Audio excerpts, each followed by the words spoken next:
오늘 말씀은 전도서 11장 1절에서 10절까지의 말씀입니다. 전도서 11장 1절부터 10절까지의 말씀 우리 함께 합독하시겠습니다. 너는 내 떡을 물 위에 던져라. 여러 날 후에 도로 찾으리라. 7에게나 8에게나 나누어 줄지어다. 무슨 재앙이 땅에 임함이든지 내가 알지 못함이니라. 구름에 비가 가득하면 땅에 쏟아지며 나무가 남으로나 북으로나 쓰러지면 그 쓰러진 곳에 그냥 있으리라. 풍세를 살펴보는 자는 파종하지 못할 것이요 구름만 바라보는 자는 거두지 못하리라. 바람의 길이 어떠함과 아이벤자의 태에서 뼈가 어떻게 자라는지를 내가 알지 못함 같이 만사를 성취하시는 여호와의 일을 내가 알지 못하느니라. 너는 아침에 씨를 뿌리고 저녁에도 손을 놓지 말라. 이것이 잘 되는지 저것이 잘 되는지 혹 둘이 다 잘 되는지 알지 못함이니라. 빛은 실로 아름다운 것이라. 눈으로 해를 보는 것이 즐거운 일이로다. 사람이 여러 해를 살면 항상 즐거워할지로다. 그러나 캄캄한 날들이 많으리니 그 날들을 생각할지로다. 다가올 일은 다 헛되도다. 청년이여 내 어린 때를 즐거워하며 내 청년의 날들을 마음에 기뻐하여 마음에 원하는 길들과 내 눈이 보는 대로 행하라. 그러나 하나님이 이 모든 일로 말미암아 너를 심판하실 줄 알라. 그런즉 근심이 내 마음에서 떠나게 하여 악이 내 몸에서 물러가게 하라. 어릴 때와 검은 머리의 시절이 다 헛되니라. 아멘. 할렐루야. 저는 초등학교 4학년 때 처음 안경을 쓰게 되었습니다. 안경을 처음 썼을 때 원래 눈이 나빴겠죠. 저희 아버님이 눈이 나쁘셨기 때문에 저도 눈이 이제 나빴던 겁니다. 근데 왜 눈이 나쁜 거가 이게 눈이 나빠서 그런가 아닌가를 잘 몰랐던 거예요. 근데 초등학교 3, 4학년쯤 되니까는 앞에서 앉지 않으면은 칠판 글씨가 제대로 안 보였던 겁니다. 그래서 이제는 안경을 써야 되는구나 아버지가 그러시더라고요. 그래서 이제 초등학교 4학년 때 처음으로 이제 안경을 딱 끼는데 세계가 달라져 보이더라고요. 안경을 딱 쓴 순간 모든 게 다 밝아져 보이고 또렷해 보이고 아직도 그냥 그때의 기억이 생생한 것 같습니다. 근데 요즘에는 이제 안경이 다른 안경을 하나를 끼기 시작합니다. 돋보기를 하나를 끼기 시작하는데 돋보기를 꼈을 때랑 안 꼈을 때랑 이제 글씨 보는 게 전혀 다르게 이제 보이니까 그것도 이제 다른 안경을 이제 하나를 더 쓰면서 눈에 이제 렌즈가 이제 두 개가 이제 되는 거죠. 이 말씀을 왜 드리냐면 사실은 그 솔로몬이 오늘 본문을 통해서 우리에게 말해주고자 하는 것은 뭐냐면 인생을 바라보는 또 다른 렌즈가 있다는 것을 우리에게 말해주고 있는 겁니다. 뭔가가 희미하게 뭔가가 제대로 보이지 않고 뭔가가 명확하지 않은 이유 중에 하나가 뭐냐? 그것은 우리가 정말로 눈에 영적으로 보면 영적인 눈을 하나를 더 가지고 있어야 되는데 그 렌즈가 무엇이냐? 이게 하나님이 바라보는 관점으로서의 렌즈가 있어야 된다라는 것을 오늘 본문은 우리에게 말씀해 주고 있는 것이라고 볼 수가 있습니다. 자, 근데 한 가지만 우리가 더 생각해 보면 여러분 여기 안경을 끼시는 분들도 있고 안경을 안 끼시는 분들이 있어서 안경을 안 끼시는 분들이야 제가 말하는 게 도대체 무슨 이야기인지를 모르실지 모르겠지만 안경을 끼시는 분들은 아마 저하고 한 100%, 200%를 공감하실 텐데 안경 끼는 게 편할까요? 불편할까요? 봐도 불편해 보이죠, 그죠? 왜냐하면 여러분들은 얼굴에 안경을 안 끼신 분들은 하나가 없잖아요. 근데 저희들 하나가 있습니다. 그러니까 하나가 있는 것과 없는 것은 굉장히 불편한 차이점이 있습니다. 근데 안경을 끼는 분들은 불편하지만 그걸 감수를 합니다. 왜 감수를 할까요? 제대로 보려면 어쩔 수 없이 이 안경을 껴야만 합니다. 그러니까 이거는 뭐 불편하지만 해야만 하는 일이에요. 왜냐하면 제대로 보려면. 그럼 여러분 생각해 보세요. 믿음이라는 게 그런 것이 아닌가라는 저는 생각을 한번 해보게 됩니다. 때로는 믿음이 여러분 신앙생활하는 것이 때로는 어떨까요? 불편하기도 합니다. 이 말은 무슨 말이냐면 믿음이 불편하다는 말이 아니라 우리가 오늘도 새벽에 그래요. 오늘도 새벽에 보시면 여러분들 뭐 기분 좋게 나오시는 분들도 계시지만 오늘은 좀 이렇게 저도 맨날 그렇습니다. 매일 일어날 때마다 새벽에 매일 일어날 때마다 한 1분만 더 안 그러십니까? 물론 기분 좋게 벌떡 일어나셔서 마음을 다해서 뜻을 다해서 정성을 다해서 오시는 분들도 계시지만 1분만 더 이러고 있다가 보면은 또 이렇게 가끔 가다가 이렇게 좀 늦고 아니면 못 일어날 때도 있고 그렇습니다. 그러니까 사실은 믿음 생활한다는 거, 기도 생활을 한다는 거, 신앙 생활을 한다는 게 그렇게 쉽지 않습니다. 쉽지 않음에도 불구하고 불편한 것들이 한두 가지가 아님에도 불구하고 그거 하는 겁니다. 왜 할까요? 그렇게 사는 게 바르게 사는 거니까요. 그러니까 우리가 뭐 예를 들어서 질서를 지킨다, 법을 지킨다, 꼭 불편한 일이죠. 왜 불편할까요? 그거 안 해도 되는 거를 누군가는 안 하잖아요. 근데 그걸 지켜내는 게 좀 불편하더라도 모두가 다 편하게 살려면 어떻게 해야 됩니까? 지켜야 하는 것처럼 우리가 신앙생활을 한다는 것도 주님을 바라본다는 것도 어찌 보면 우리의 삶과는 이렇게 방향이 다를 수 있어요. 우리가 보면 원래 우리의 삶의 방향은 죄인된 습성이 있기 때문에 예를 들어서 우측으로 가려고 하면 원래 우리가 가야 될 방은 좌측일 수 있다는 겁니다. 그러니까 우리가 주님의 방향과 반대로 가려고 하는 그런 마음들이 우리에게 있다는 것이죠. 그래서 사실은 그게 조금은 불편하고 조금은 우리에게 맞지 않는 것 같아 보여도 그럼에도 불구하고 제대로 보고 제대로 살려면 감수해야 하는 것들이 어떻게 보면 신앙이 아닌가라는 생각을 해봅니다. 그런 의미에서 오늘 그 말씀을 여러분들 보시면 오늘 1절에서 이런 얘기합니다. 내 떡을 물 위에 던져라. 여러 날 후에 도로 찾을 것이다. 7에게나 8에게나 줄지어다. 무슨 재앙이 이 땅에 임하는지 내게 알지 못한다. 이렇게 얘기합니다. 그러니까 우리가 지금 갖고 있는 것을 떠나보내는 것, 내보내둔 것이 이게 사실은 쉬운 일은 아닙니다. 누군가에게 내가 갖고 있는 것을 하나라도 나눠주는 게 그게 쉬운 일은 아닙니다. 근데 그거를 할 수 있는 사람들이 되어야 된다. 왜냐하면 앞날이 어떻게 될지 모르니까. 내가 7개를 나눠주고 8개를 나눠줬을 때 혹은 하나를 나눠줬을 때 이후에 그 하나가 10개로 나에게 다가올 수도 있지 않느냐라는 그런 말을 하고 있는 거거든요. 그럼 왜 이런 관점을 가져야 되느냐? 그게 뭐냐 하면 풍세를 살펴보고 또 구름만 바라보고 바람을 바라보면서 상황과 형편이 이러니까 이럴 거야 라고 예측하며 살아가면서 그 예측에 대해서 그러니까 어떤 것을 점검하고 확실해지면 내가 이거 하겠다라고 하는 사람들이 많다는 것이죠. 그러나 그렇게 해서 우리가 인생이 사라지는 게 아니더라라는 겁니다. 갖고 있는 것을 움켜쥔다고 해서 그것이 반드시 내 것이 되는 것도 아니고 또 내가 반드시 오늘 이것을 한다고 해서 그걸 하게 될 일도 아니라는 것입니다. 그러니까 우리가 생각할 때 우리의 생각대로 우리가 정한 대로 우리가 가진 대로 우리의 예측대로 우리의 환경대로 모든 것들이 다 이루어지느냐?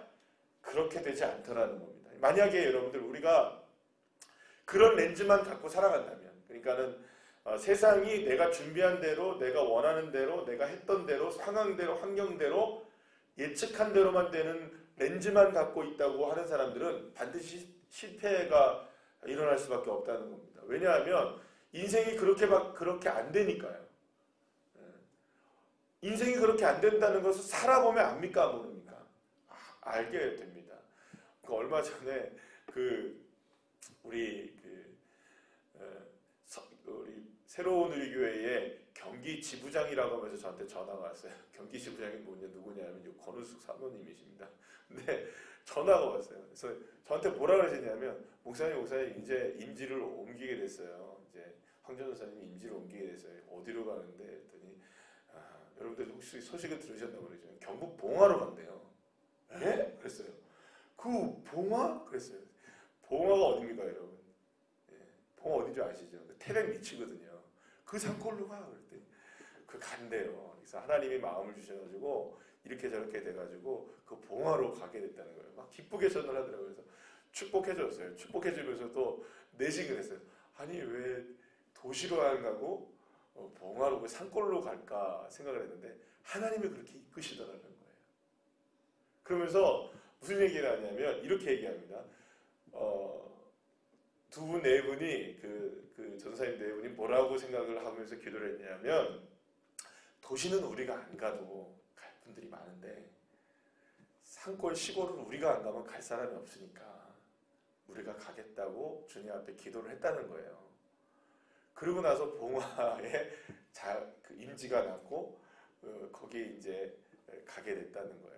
그래서 올해 이제 12월 말에 이제 1월 달부터 아마 사역을 하게 될 것 같은데, 여러분 한번 생각해 보세요. 많은 사람들이 생각하는 그 환경들과 이런 것들을 생각하면 어디로 가는 게 훨씬 더 낫습니까? 도시로 가는 게 훨씬 나아요. 그런데 그 믿음의 눈을 갖지 않으면 그렇게 시골로 가기가 쉽지는 않은 겁니다. 똑같은 개념이죠. 여러분들 선교사님들은 왜 선교를 할 수 있으실까요?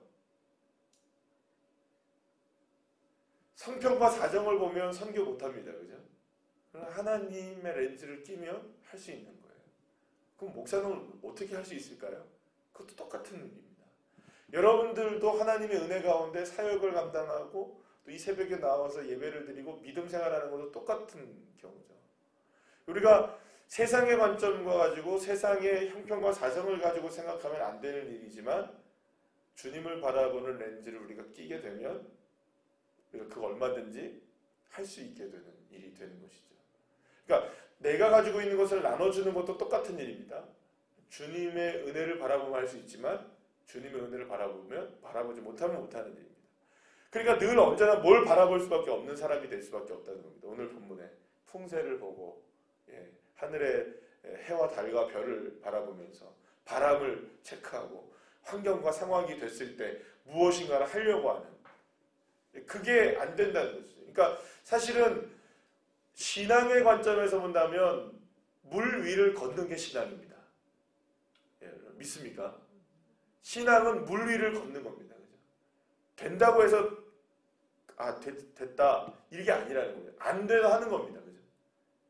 안 돼도 하는 것이고 형편이 아니어도 이게 주님이 주신 방법이 맞다면 가는 겁니다. 그죠? 그게 믿음인 거죠. 그러니까 사실은 여러 가지로 생각해 볼 때 이렇게 우리의 인생이 그렇지 않습니까? 뭔가를 재게 되고 뭔가 이렇게 상황을 보게 되고 환경을 안 보게 될 수는 없지만 그럼에도 불구하고 우리가 믿음을 가지고 가야 할 때는 물 위라도 걸어가야 하는 겁니다. 그러면 물 위를 걸을 때 그 물 위를 걷게 하시는 분이 누구시라는 겁니까? 주님이 하시는 것이죠. 이거 어떻게 보면 우리가 오기를 가지고 하면 안 되는 일입니다. 그죠? 믿음을 가지고 하면 되는 일입니다. 그러니까 사실 여러분들 이거를 잘 구분하셔야 됩니다. 우리의 오기로 하는 거냐 아니면 정말 믿음을 가지고 기도하면서 하는 일이냐. 여러분 우리가 기도했다면 주님께서 역사하실 줄 믿어야 됩니다. 그런 믿음이 우리에게 있어야 되죠.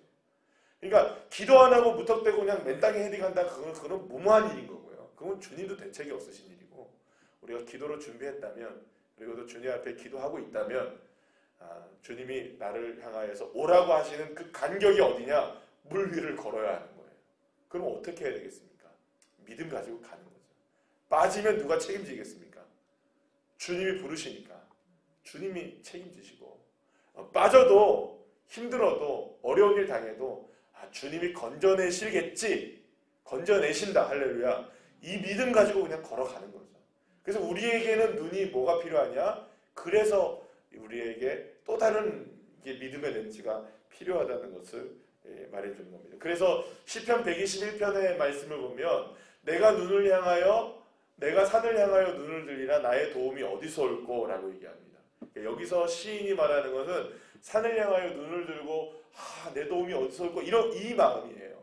나의 도움은 도대체 어디서 올까? 저 산에서 올까? 이 산에서 올까? 저 골짜기에서 나올까? 이 사람들에게서 나올까? 하면서 시인이 여기저기를 막 살펴본다는 거예요. 나의 도움이 어디서 올까? 여러분 우리랑 똑같아요. 그죠? 우리 도움 어디서 올까요? 통장에서 오죠. 그죠? 우리 도움 어디서 올까요? 누군가에게 사람에게 오잖아요. 나의 도움이 어디서 올까요? 누군가에게 오겠죠. 그래서 사람들은 자꾸 이게 풍세를 살피는 겁니다. 시편의 121편의 시인도 그랬던 거예요. 풍세를 살피고 환경을 살피고 바람을 살피고 또 뭘 살핍니까? 여러분들 보면은 구름을 살피고 다 그거 살폈던 거예요. 나의 도움이 어디서 올까? 이 산을 바라보면서 저 산을 바라보면서 나의 도움이 어디서 올까? 그러면서 시편 121편에서 시인은 깨달은 것이 있었던 거예요. 내가 그렇게 산을 바라보고 여기저기서 어디서 도움이 올까를 생각해 보다가 결국 내가 알게 된 게 한 가지가 있더라. 나의 도움은 천지를 지으신 여호와에게서 온다. 그렇구나. 나에게 진짜 도움이 되는 것은 이 산도 아니고 저 산도 아니고 저 강물에서 나오는 것도 아니고 풍세에서 나오는 것도 아니라 오직 나를 도우시는 여호와 하나님이 진짜 나를 도와주시는 분이시구나. 이거를 깨달았던 겁니다. 그러니까 갈 수 있는 거예요, 여러분. 베드로가 어떻게 무리를 걸었겠습니까? 주님이 부르시니까 간 거 아니겠어요? 여러분, 우리는 누구의 음성을 더 귀 기울여야 할까요?